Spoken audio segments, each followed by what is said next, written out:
ఛాలెంజ్‌ని విసరటం ఎందుకు? తోకముడవడం ఎందుకు? అదేదో ఛాలెంజ్ చేయకుండా ఉంటే బాగుండు కదా! ఎవరి గురించి మాట్లాడుతున్నానంటే టీడీపీ ఛాలెంజ్ చేసిందండి భూమన కరుణాకర్ రెడ్డి. ఏదైతే 100 గోవులు చనిపోయాయి అన్నావో ఆ 100 గోవులు చనిపోలేదు, మేము చూపిస్తాం రా నువ్వు చూద్దు కానీ అని అయితే ఒక ఛాలెంజ్ విసిరారు. ఛాలెంజ్ విసిరిన మట్టుకు విసిరిన ఛాలెంజ్ బాగానే ఉంది.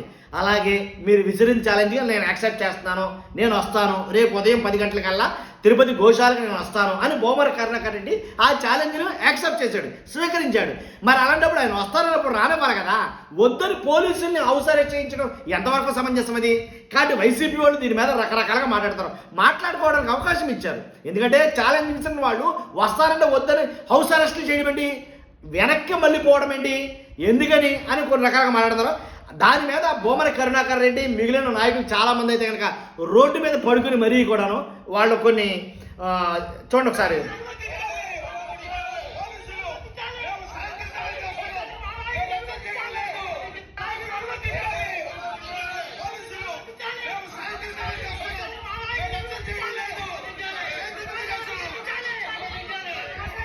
రోడ్డు మీద నిలబడి ధర్నా చేస్తారు, రోడ్డు మీద పడుకుని మరి ధర్నా చేస్తారు.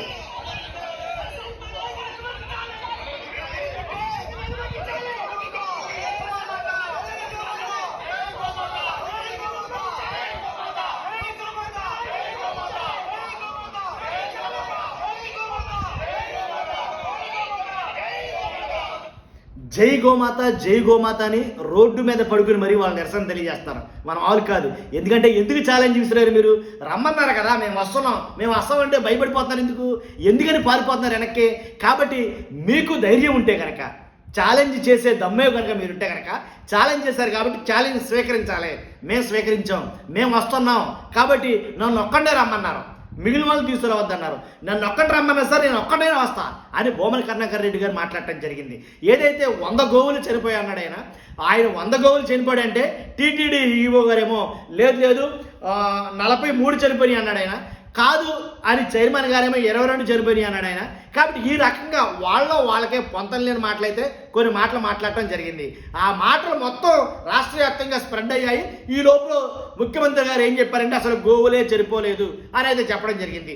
ఆ రోజు నుంచి ఈ రోజు వరకు గోవుల సంరక్షణ మీద, గోవులు పెట్టే దానా మీద, గోవులు ఉండే వసతుల మీద అన్నింటి మీద వీడియోలు అయితే కనుక ప్రభుత్వం పెడుతుంది. మొత్తానికి ఏదైతే ఛాలెంజ్ విసరడం కరెక్ట్ కాదు. విసిరిన ఛాలెంజ్ని యాక్సెప్ట్ చేయకపోవడం అంతకన్నా దారుణం. ఎందుకంటే కనుక ఆయన వస్తానన్నాడు, ఆయన యాక్సెప్ట్ చేశాడు ఆ ఛాలెంజ్ని. ఆయన వస్తానన్నప్పుడు మళ్ళీ హౌస్ అరెస్టులు చేయడం లేదా నిర్బంధించడం, పోలీసులు రాత్రి వెళ్ళి మొత్తం ఇంటిని చుట్టుముట్టేయడం, ఇవన్నీ కరెక్ట్ కాదేమో నాకు అనిపిస్తుంది. కాబట్టి అందుగురించే వాళ్ళు రోడ్డు పైన పడుకుని మరీ బైఠాయించి మరీ వాళ్ళు నిరసన తెలియజేస్తున్నారు. కాబట్టి దానికి ఏం చెప్తారో కౌంటర్గా మనం వెయిట్ చేయాలి. చూస్తున్నారు మీరు అందరూ. ఫస్ట్ అయితే లైక్ చేయండి. ఎలాంటి జెన్యూన్ ఇన్ఫర్మేషన్ ఎక్కువ మందికి షేర్ అవ్వాలంటే ఫస్ట్ మీ బాధ్యతగా లైక్ చేయండి, నాకు కూడా మోటివేషన్గా ఉంటుంది. అంతేకాదు కొత్తగా మన ఛానల్ చూస్తే పక్కాగా సబ్స్క్రైబ్ చేయండి, దాంట్లో ఎలాంటి డౌట్ లేదు. ఓకే, చూస్తున్న మీరు అందరూ కూడా మీ అభిప్రాయాన్ని కామెంట్ రూపంలో తెలియజేయండి. Thank you very much.